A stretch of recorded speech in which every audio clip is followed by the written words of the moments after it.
My name is Steve Elumba. I'm sure we are not strangers to you. We are from elumba.com, the popular online media outfit. That's right. Can we get to meet you, sir?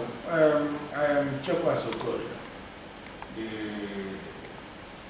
founder of All Progressive and Alliance Africa. I'm also the founder of United Progressive Party. I'm known more popularly as Ojozi Igbo, which is messenger of Igbo. That's my preferred title. There are so many of them. Okay, sir. So, again, I would say that I am the only Igbo person living out there that Ohaneze and Igbo ever gave the title of Atuleni Igbo.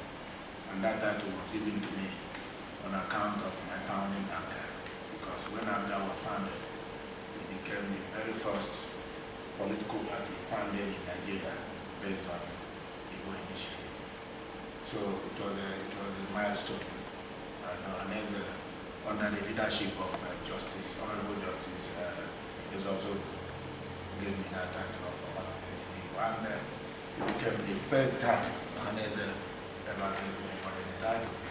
And Ohaneze, you must know, is 41 years. And this year, 2017. I think you forgot to add that you are also the first person to have founded two parties in Nigeria single-handedly. Well, I know, not the first person. That's why I mentioned the two parties. But the fourth person To have founded two political parties in their lifetime. at the same time. In their lifetime. I mean at the same time. Not at the same time, because ABGA was founded in 2002. ABGA is still alive, sir. Yes. And UPP is still alive. Yes, okay. So, if you go there, I will say that Wazir Ibrahim, the late Alhaji Wazir Ibrahim, yes, sir. I also founded MPP, and they left it to found GMPP. And the two parties existed simultaneously. Okay. So in that one, I will be the second person. But to have founded two political parties, I am the fourth person. The first person is Chief Obafemi Awolowo, who Nigeria, Unity Party of Nigeria. About the same time, but not a little later, Malam Aminu Kano founded NEPU, Northern Elements Progressive Union. And then in the Second Republic, he founded the PRP, People's Redemption Party. So in that order, I came last when there's a big generation gap between me and the ones I mentioned. Yes. And they are all dead now. They're joined the ancestors as we put it here. So we can rightly say that you are the only person alive, yes, that have founded two parties that are existing simultaneously and contemporary. That's true. All right. That's All right. That's true. That's interesting. Anyway, yeah. Let's now move on to UPP. Yeah. What is UPP all about? Well, UPP is a child of circumstance. The United Progressive Party is a fallout of the derailment of the All Progressive Alliance. The All Progressive, I would like to start from that background. Yes, sir. The All Progressive Alliance was founded not just based on Igbo initiative, but to give Igbo people the relevance they have lacked in Nigeria, especially after Dr. Nnamdi Azikiwe. Relevance in the sense that because of the lopsided and honestly obnoxious Nigeria's political structure, it was almost impossible for an Igbo man to contest for the presidency of the country, no matter his profile, no matter his qualifications. And the reason being that the lopsided structure, geopolitical structure of Nigeria was such that the delegates to the National Convention to elect presidential candidates will always be overwhelmingly from the north. The reason is that delegates by law are expected to come on the basis of equality from all the local governments of Nigeria. And these local governments were created by the military and gave the North enormous advantage. For example, the Northwest Zone has 188 local governments, as against the Southeast geopolitical zone where I come from, that has only 95 local governments. So if you are bringing delegates to a national convention on the basis of equality of the local governments, you can see the wide gap between the Northeast and the Northwest. And we are talking of a country where you have 774 local governments and the Southeast has only 95. And because of the unfortunate morbid fear of the Igbo, trying always to suppress the Igbo from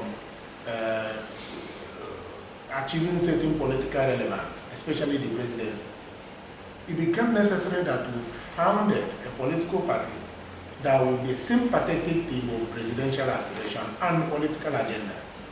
How that is being national. So we founded that party and zoned the presidential ticket to the Southeast. That is the only way an Igbo man could run, if a party by deliberate policy zones the slot to the Southeast zone. That was how late Dimodumegu was able to become a candidate and fly a presidential flag in 2003. And the policy of the party under my watch was that zoning arrangement will remain until the ambition of the aspiration of an Igbo achieving the presidential position is achieved. Once it's achieved, then we'll move the policy to another zone. The policy will now favor another zone. Since the Nigerian constitution has no provision for rotational presidency, so we needed a party policy that would do that. And the ABGA was the only one. But unfortunately, when the crisis of ABGA came and the party was snatched away from my control, this party was now used to adopt President Jonathan 2 times.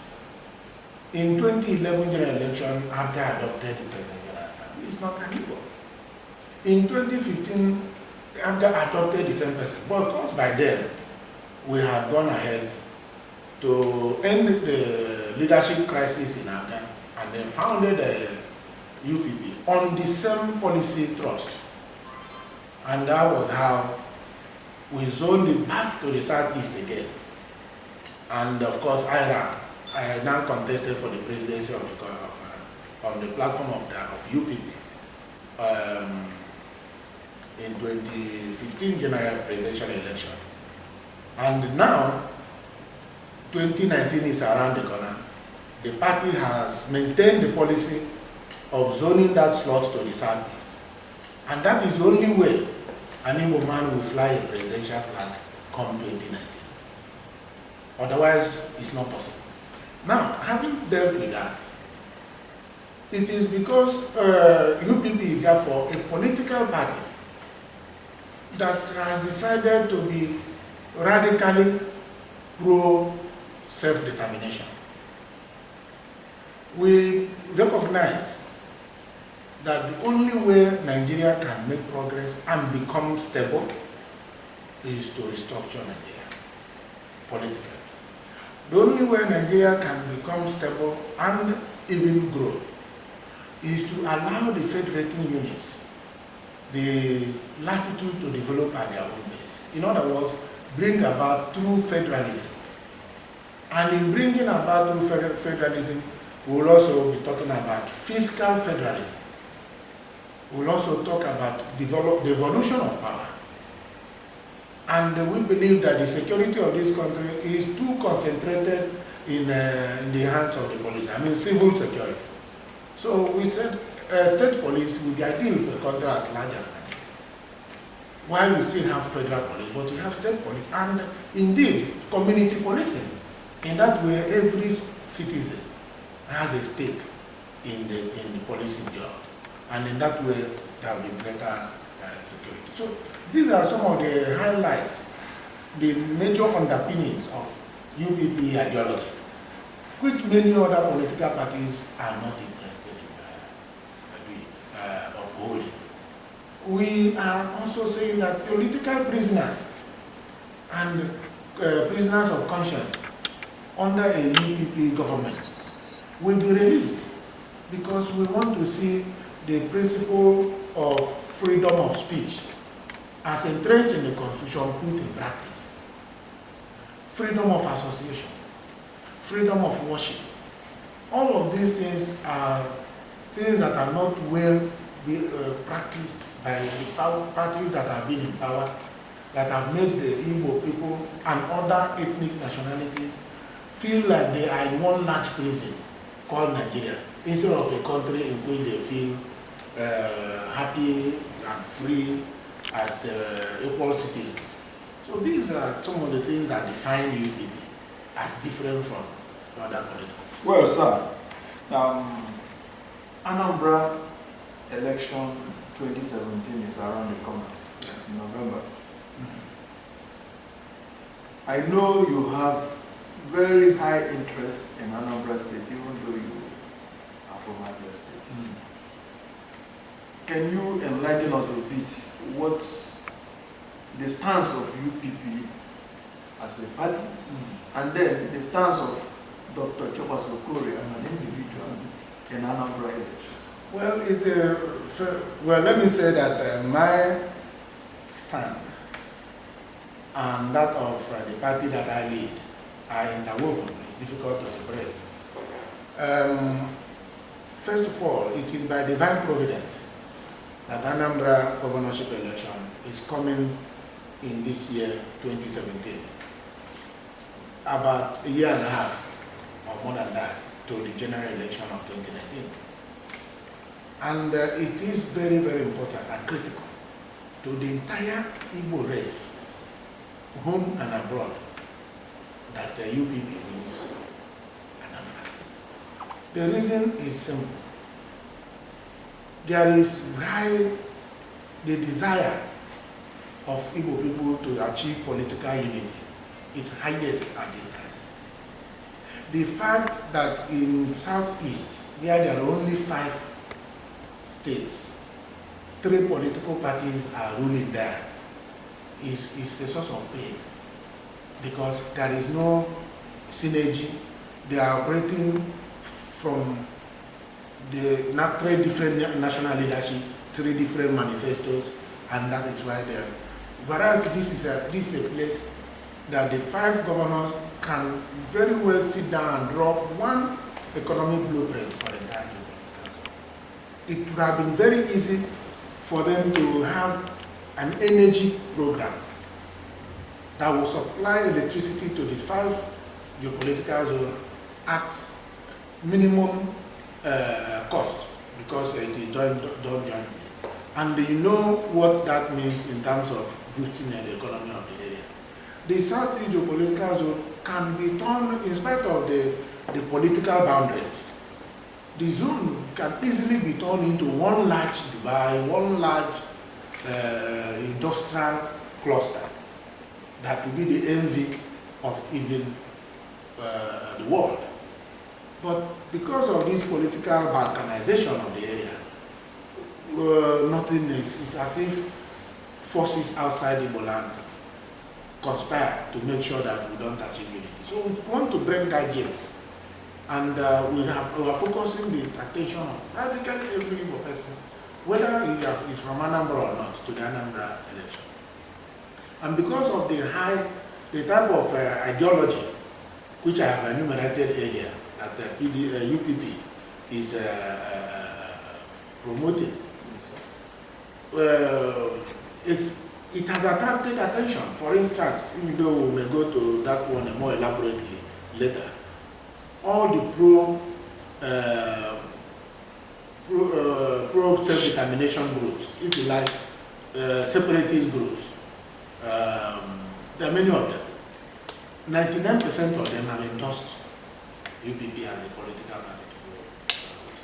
And recently, the National Assembly, especially the Senate, has also approved electronic voting system, which now empowers the voter to ensure that his vote counts, not coming to cast your vote and the different result is written because of the various stages of collation of results. We have the ward collation, we have the local government collation, and at these places, thugs are introduced with weapons to cut away ballot boxes and eventually bring back what is stuffed and the new result written. And this has discouraged the electorate from participating in the democratic process. But now, votes are going to be, the vote count will start at the polling unit, and there's no other collation unit. It is transmitted automatically to the central server. And those along the line can only have their screen to watch how the votes are going. So every vote will now count. And the Independent National Electoral Commission has assured political party leaders in a meeting we held that this will start with the Anambra election. So every voter is now encouraged to go and vote. So people who are not even from Anambra but who are Igbo are calling on their friends to ensure, one, that they are registered, two, that they go and vote correctly, vote rationally, so that we can recover that space. Once it is recovered, the general election will now involve every other state, including other elections like Senate, House of Rep, and State Assembly. We want to see legislators who are thoroughly screened and known to be pro-self-determination in content and character go to represent us. Right now, since 17 years now, we have been in this democratic dispensation. There is not a single private member bill coming from the Southeast, where we have always had 45 members of House of Rep, 15 members of senators, 15 senators. From 1999 to today, there's not a single private member bill to address any of the numerous problems that we have in the Southeast. Yet we talk about government marginalizing us when we can't even represent ourselves. At the state levels, the state assemblies that are supposed to be proper check on the executive governors, who most times abuse their power or their immunity advantage by acting with impunity, including the way they spend our common resources. The state assemblies that ought to call them to order have become rubber stamps. So we now want a situation where we have the right type of people with the right orientation, with the party backing them to take those positions. And if we get Anambra wrong, we'll get the whole Southeast wrong.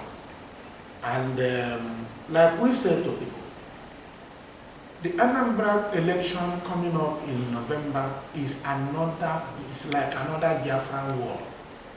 It's a Biafran war that will not be fought with the weapons, it will not involve shedding of blood. It is a Biafran war that will be fought with the ballot paper. And therefore, if we lose Anambra election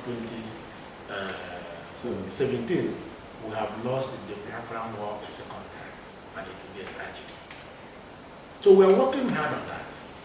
Very well. And the thing, UPP is permeating every nook and cranny of Anambra with the speed of light.